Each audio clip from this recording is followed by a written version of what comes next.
E-Learning Hub, let us start series 11, question number 101. And dash assessment is one which measures what it is intended to measure. Options हैं valid, invalid, reliable, unreliable.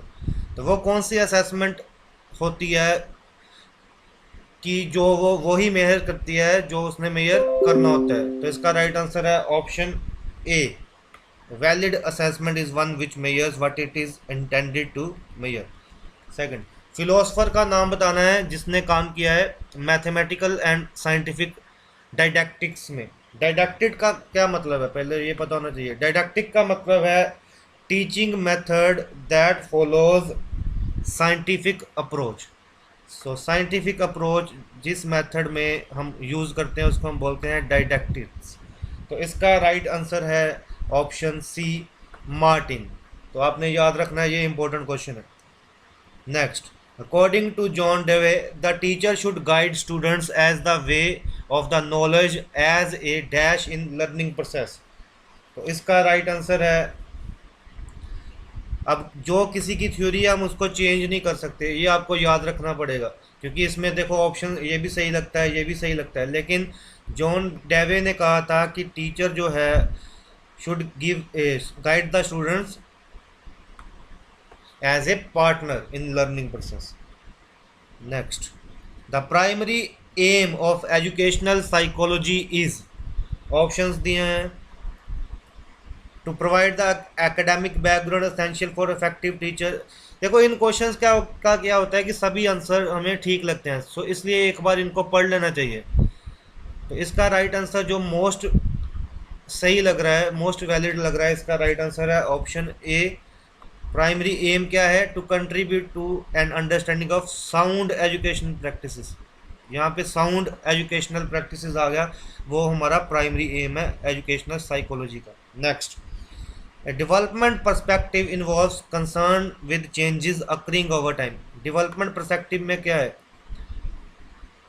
किन किन चीज़ों में changes देखनी है over time. In form में भी ठीक है, रेट में भी ठीक है, सीक्वेंस में भी ठीक है।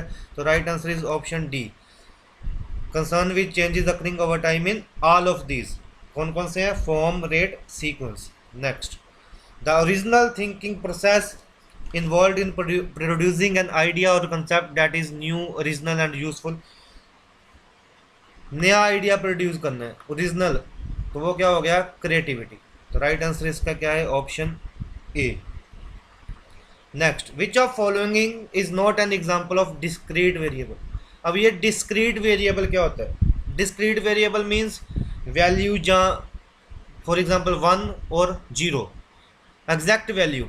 अब जेंडर की बात करें, जहाँ मेल जहाँ फीमेल, मार्शल स्टेटस की बात करें, जहाँ मैरिड जहाँ not married, place of residence हो सकती है या नहीं हो सकती, लेकिन इसने पूछा है नॉट, तो ये सारे ऑप्शन क्या हो गए, गलत हो गए।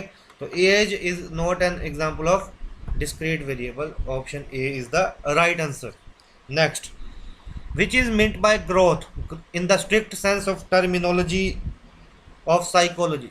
ग्रोथ का मतलब साइकोलॉजी की टर्मिनोलॉजी में क्या है, तो इसका मतलब मेंटल ग्रोथ है, नहीं। फंक्शन ऑफ बॉडी है, ये भी नहीं। तो इसका मतलब ये है, it is increase in size, weight and height, option B is the right answer. Next, development क्या है। देखो ये सारे के सारे क्वेश्चन जो भी हैं ये सारे कंफ्यूजिंग है, इसलिए एक बार आप इनको अच्छे से पढ़ लो। डेवलपमेंट का मतलब है, it is the complex process of integrated many structures and functions, option D is the right answer which is called development. Next question, pre birth stage कौन सी होती है, from 0 to 2 years, from 3 to 7 years, from conception to birth, from 3 to 12 year। तो pre birth stage जो है वो from conception to birth है। ऐसे और भी स्टेजेस होती हैं, उसके लिए और भी क्वेश्चन है। ये क्वेश्चन नंबर 110 है। आप मेरे चैनल पे ये सारे के सारे क्वेश्चंस, ये सीरीज़ 11 है, सीरीज़ 1 से लेकर 10 तक पढ़ सकते हो। ये क्वेश्चंस इंपॉर्टेंट है, तो मैं और भी कंटिन्यू करूँगा क्वेश्चंस। अगर कोई डाउट है या और कोई सजेशन देना चाहते हो तो आप कमेंट बॉक्स में कमेंट कर सकते हो, और चैनल को सब्सक्राइब करना देखने के लिए। थैंक यू दोस्तों, थैंक यू वेरी मच।